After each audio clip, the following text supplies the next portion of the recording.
Говорят, дорога лечит, но на самом деле она просто расставляет все по местам. Наш путь начался в Германии. Сотни километров асфальта, ритмичный гул моторов и сменяющиеся пейзажи за визиром шлема. Но когда мы пересекли границу Франции и серпантины вагезов вывезли нас к Жерарме, все изменилось. Здесь у края этой ледниковой чаши воздух становится другим, плотным, прохладным, пахнущим хвоей и спокойствием.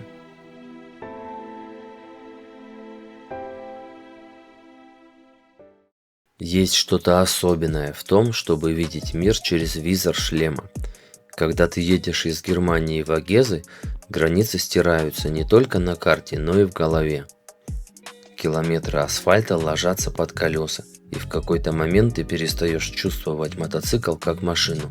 Он становится твоим продолжением. Дорога вдоль Жерарме – это чистый дофамин. Слева густой, почти черный лес, справа ледяная синева воды. Ты чувствуешь, как меняется температура воздуха от густого тепла к озерной прохладе. В каждом повороте свой ритм. Ты не просто проезжаешь мимо этой красоты, ты буквально проезжаешь ее насквозь. В такие моменты не нужны слова. Ты слышишь только ровный гул двигателя и свист ветра. Это и есть та самая свобода, ради которой мы выкатываем свои байки из гаража. Мы проехали сотни километров не ради того, чтобы просто поставить галочку на карте, а ради вот этого ощущения здесь, сейчас, на этой полосе асфальта, между горами и водой. Говорят, что на 4 колесах ты везешь тело, а на 2 – душу. Глядя на то, как солнце бликует на зеркале Жерарме, я понимаю, что это правда. Время замедляется, и единственное, что имеет значение, это следующий поворот.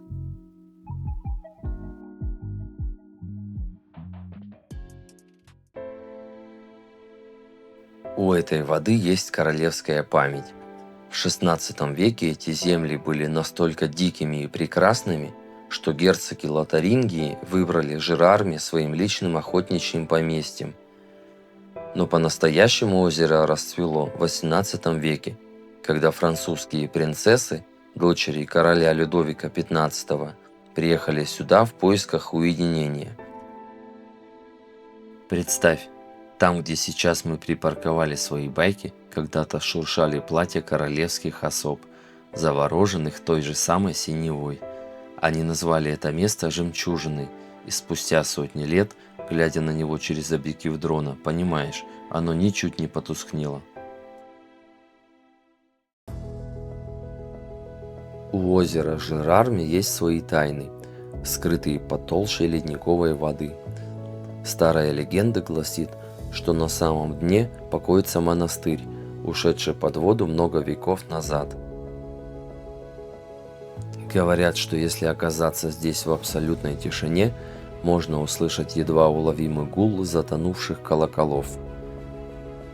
Конечно, это всего лишь миф, но когда солнце уходит за вершины вагезов и тени гор накрывают воду, в это верится очень легко. Ты стоишь на берегу, дрон фиксирует каждый блик, и кажется, что озеро шепчет тебе историю, которую хранит тысячи лет. Чтобы понять масштаб этого места, нужно заглянуть на 8000 лет назад. Жерарме – это не просто водоем, это след гигантского ледника, который медленно отступал, буквально выгрызая эту чашу в твердом граните вагезов. Древние льды ушли, оставив после себя это глубокое синее зеркало. Только представь, каждый метр этой воды – это растаявшие тысячелетия. Мы приехали сюда на мотоциклах, преодолев сотни километров за часы, и под нами результат работы природы, которая длилась вечность. Здесь чувствуешь себя песчинкой, но именно это и дает ту самую свободу. В XIX веке Жерарме называли французским ответом Швейцарии. Именно здесь, на этих берегах, в 1875 году был открыт первый в истории французский туристический офис.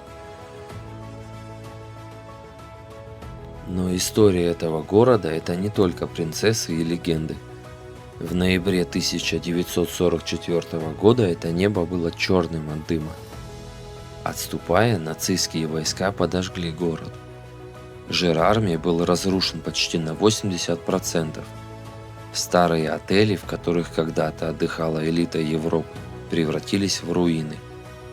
То, что мы видим сейчас, эти красные крыши, набережную, это результат невероятного труда и любви местных жителей, которые буквально по камню воскресили свою жемчужину из пепла войны. Сегодня здесь снова тихо, и люди со всего мира приезжают сюда, чтобы хорошо провести время, покупаться в озере или, например, весело отметить девичник. Такая компания француженок попалась и нам. Ребята, тут движуха конкретно идет. Мы приехали сюда из другой страны, чтобы на несколько минут стать частью этой хроники.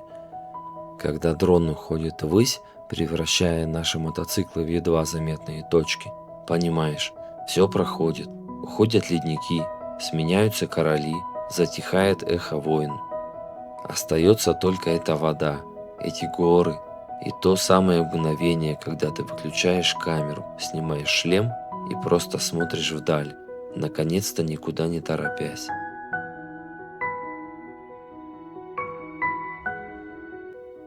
Алгоритмы YouTube продолжают не замечать мой маленький канал. Если не сложно, поставьте лайк и напишите какой-нибудь комментарий. Например, что вам понравилось или не понравилось в этом видео. Ваше мнение поможет мне сделать ролики лучше. Спасибо, что проехали этот маршрут вместе с нами. Подписывайся, впереди еще много дорог. И помни, главное не цель, а само путешествие. До встречи на следующем повороте.